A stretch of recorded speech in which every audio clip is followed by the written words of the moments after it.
Hello students, एक बार फिर से आप सभी का स्वागत है। स्टूडेंट्स, इससे पिछले वीडियो हम लोग कन्वर्सेशन का पार्ट 1 किया था।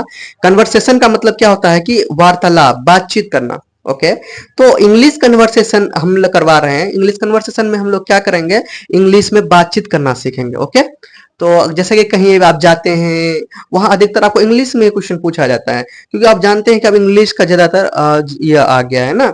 इंग्लिश मॉडर्न हो गया है, इंग्लिश को लोग पसंद करते हैं, इंग्लिश ही बोलना चाहते हैं। हर चीज इंग्लिश में हो रहा है, हर बुक इंग्लिश में हो रहा है, स्कूल इंग्लिश मीडियम में हो रहा है। सो इंग्लिश में आपको आना चाहिए, इंग्लिश में बोलने, इंग्लिश का रिप्लाई इंग्लिश में ही आना चाहिए, है ना। सो ऐसा नहीं कि आप वो इंग्लिश, सामने वाला आपसे इंग्लिश में पूछ रहा है, आप हिंदी में दें, नहीं। ओके, सो चलो हम लोग स्टार्ट करते हैं। ये आपका डे 2 है। तो यहाँ पे ये भी है आपका इंट्रोगेटिव सेंटेंस से कनेक्टेड डब्ल्यू, लेकिन ये WH फैमिली है। ओके, यानी कि वॉट पहले लगा है ना। तो आप यहाँ देख लीजिए सेट 2 में, यानी डे 2 में आप क्या देख रहे हैं, यहाँ क्वेश्चन पूछा जा रहा है और आंसर। क्वेश्चन पूछने वाला आपसे कोई भी पूछ सकता है, और आंसर जो है देने वाला वो आपको, ये आपको इमेजिन करना है। ठीक है, क्वेश्चन आपसे कोई भी पूछ सकता है और आंसर जो दे रहा है वो सिर्फ आपको, ये अपने आप में इमेजिन करना है। अगर आपसे कोई पूछा व्हाट इज योर नेम, तो आप अपना नाम बताते हैं, तो आपको इंग्लिश में ही बताना है माय नेम इज, जो भी नाम है ना। यहाँ रवि अर्पण है आपका, रवि आपन है आपका, जो भी नाम है वो बता दें। सो योर फर्स्ट सेंटेंसेस है व्हाट इज योर नेम, तुम्हारा नाम क्या है। आप इंग्लिश में उसको बोलेंगे माय नेम इज, जो भी आपका नाम है, रवि, जो भी नाम है आप अपना नाम दे सकते हैं। सो यहाँ पे है व्हाट इज योर एज, आपका एज कितना या तुम्हारा एज कितना है, तो माय एज इज, उसके बाद आप अपना जो भी एज रहेगा लगा देंगे। यहाँ पर है 12 ईयर्स। नेक्स्ट है what subject do you like most, आप कौन सा सब्जेक्ट को सबसे अधिक पसंद करते हो, तो आई लाइक मैथमेटिक्स मोस्ट। आप जो भी सब्जेक्ट को करते हैं आप वैसे बोल सकते हैं। ओके, नेक्स्ट है, आप देख सकते हैं यहाँ पे what games do you play, ना आप कौन सा गेम खेलते हैं, है ना, या तुम कौन सा गेम खेलते हो, तो I play hockey and cricket, मैं जो कि हॉकी खेलता हूँ, क्रिकेट खेलता हूँ। आप में से आपको जो अच्छा लगे आप वो बोल सकते हैं। ओके, नेक्स्ट है व्हाट इज योर फादर, यानी आपके पिताजी क्या हैं, तो आपके पिताजी क्या हैं, तो आप इसका आंसर अपने तरीके से बोल सकते हो, या my father is a teacher. आप अपने तरीके से जो भी आपके पिताजी हैं, डॉक्टर है डॉक्टर बोल सकते हैं, इंजीनियर बोल सकते हैं, जो भी हैं आप अपने पिताजी के बारे में बोल सकते हैं, है ना। इस तरह से अगर क्वेश्चन आपसे कोई पूछ लिया जाए तो आपको इसी तरह से बोलना है what do you hope to be when you grow up. इसका मतलब समझे, इसका मतलब ये है तुम बड़े होकर क्या बनना चाहते हो। आप यार तुम बड़े होकर तुम्हारे यहाँ चाहना की बात तो नहीं दिया है, यहाँ होप दिया है, यानी कि आशा। तो तुम ये कह रहा है कि तुम बड़े होकर क्या बनने की आशा करते हो, है ना। तो वह वांट रहता तो हम लोग चाहते करते, लेकिन यहाँ होप है ना। होप मतलब होता है आशा।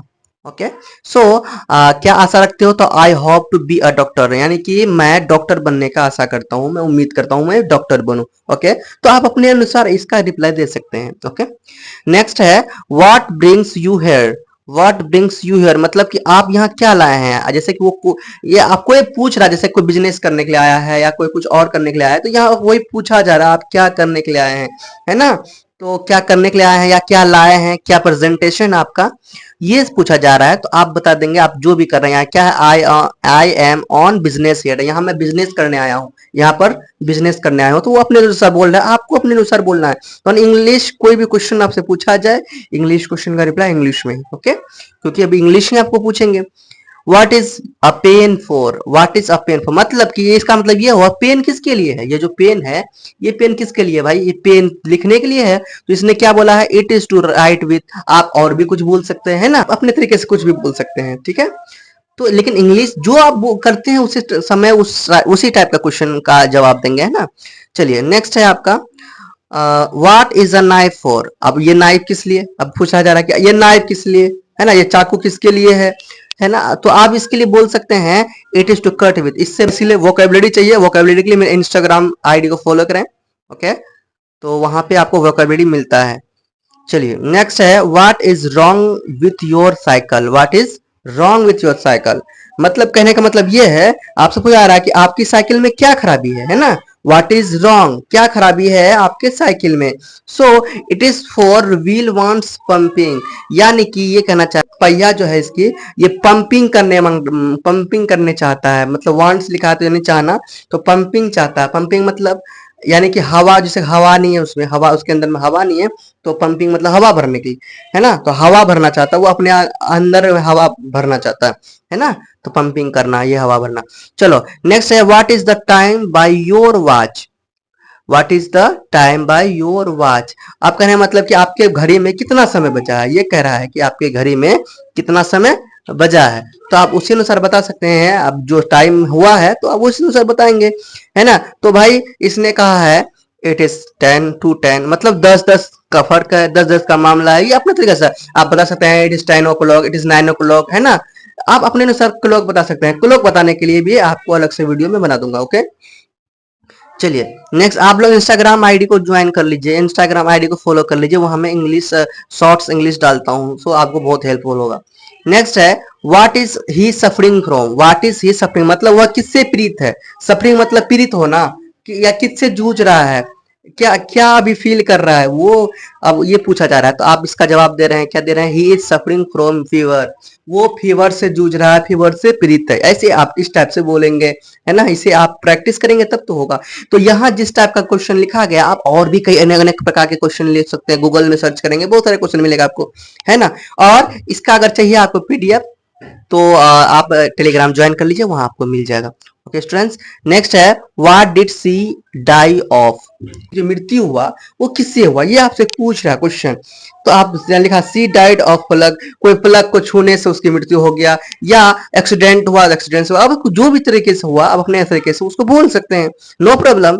ये आपको इंग्लिश में ही बोलना है, इसीलिए व्हाट इज योर हॉबी, आपकी हॉबी क्या है, या तुम्हारा हॉबी क्या है, या तुम्हारे शौक क्या है ना। तो लिखा है इसने, माई हॉबी इज गार्डनिंग, है ना। गार्डनिंग मतलब मुझे बागवानी का शौक है। तो आप अपने अनुसार बोल सकते हैं, आपकी जो भी शौक है भाई, अपना शौक अपने अनुसार बोलिए। ये गार्डनिंग बोला तो आप और भी कुछ बोल सकते हैं, है ना। तो वो आप बोल दीजिएगा। नेक्स्ट है, what is the chair made of. Chair किससे बनी होती है, चेयर यानी कुर्सी किससे बनी होती है भाई। The chair is made of would. Chair जो कि वुड से बने होते हैं, यानी कि लकड़ी से, लकड़ियों से ना बनते हैं ना चेयर। सो मतलब देखो उस चेयर की बात कर रहा है जो लकड़ी से, प्लास्टिक का भी चेयर बनता है, लेकिन यहाँ जिस टाइप से लिखा है उसी टाइप से आप अपने माइंड में सेट करके बोलिएगा, ठीक है। सो आज का जो कि कन्वर्सेशन का डे ये यहाँ तक कंप्लीट हो जाता है। इतना ही मैंने करवाना था, मैंने करवा दिया। तो नेक्स्ट, अब नेक्स्ट टॉपिक को लेके आऊंगा, ये व्हाट से लेके आया हूँ ना। तो अब आपको ये पीडीएफ चाहिए तो आप टेलीग्राम ज्वाइन कर लीजिए। एंड अगर आप बुक का नाम चाहिए तो वो भी बोल सकते हैं आप, ओके, कमेंट कर सकते हैं। स्टूडेंट्स आज यहीं तक, नेक्स्ट वीडियो में हम लोग कन्वर्सेशन का नेक्स्ट क्लास करेंगे। थैंक यू, और चैनल को सब्सक्राइब नहीं किया तो चैनल को सब्सक्राइब कर लें।